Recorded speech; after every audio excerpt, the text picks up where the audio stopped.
Roger, a good competitive way to start pre-season and a pretty positive result as well. No, really good. Take a lot of positives from tonight. Firstly, we're only 5 sessions in. This counts as a session. I know it's a game of football, but I did speak about it before the game, and I said it was very much around our conditioning. We're not anywhere near our starting 11 for October the 3rd, but what players have done, they've come in and they've listened to the information that we've given them in such a short space of time.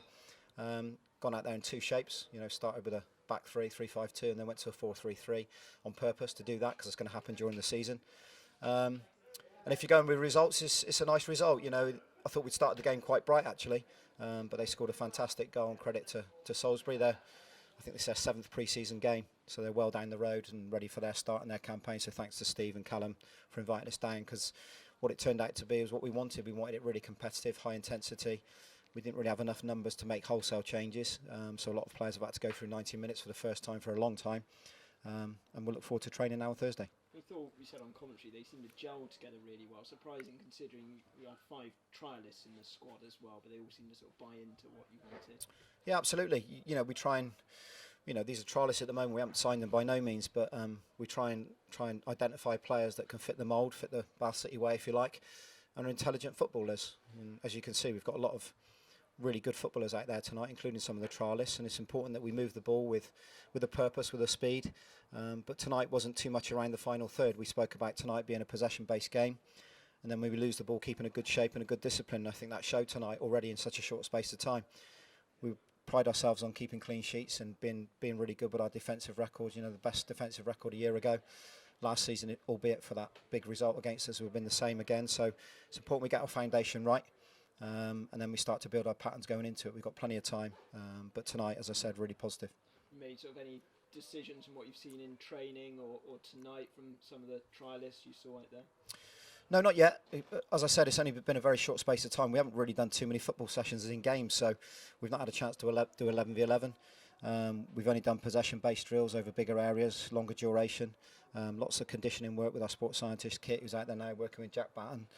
So everyone's turned up tonight. Frankie Artis, who's had a little bit of a problem with his veins, so we've had to go careful with him. Ryan Harley's only just come into the building. Fantastic signing for us.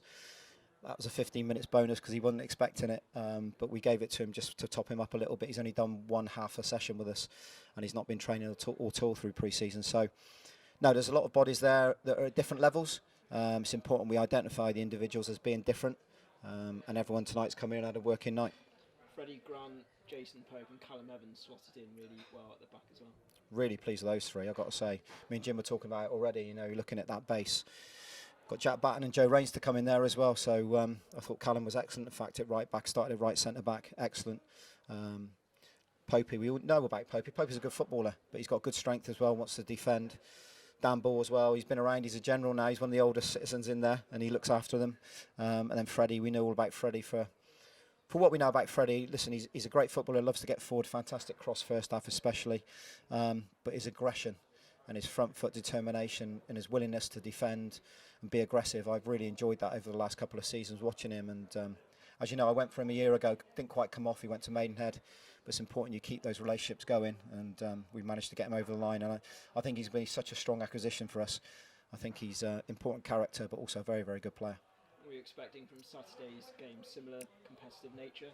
Yeah, absolutely. Western again, they're long down the road in their pre-season, so we're expecting them to come out. It's a local derby, and I know people have built it up to be that, but again, it's another session for us. Results aren't too important at this stage of the season. Of course, I said to the group before, if we can get a result along with what we're trying to do, then fantastic. But the importance is very much, and I keep repeating myself, around performance levels, trying to get the right players in the right positions and working on their conditioning. Thursday night will be very much a work night. We're not going to give them any days off. It's coming in Thursday, and there'll be some recovery strategies. The balls will be out again, and there'll be some running as well to top them up. And they're going to work hard. They know that. We're going to demand off them, but we're not going to do it to the detriment of them getting injured. That's what I said. We've got such a good backroom staff now. We've got a 3-man medical team. We've got Kit as a sports scientist, myself and Jim. We've got a new goalkeeping coach that's joined us, just handing his notice. He's working tonight. So the backroom staff is very important to us, and we do make sure we look after every individual in that, and that's important we do it. Do you think you'll be able to add to the individuals in time for Saturday?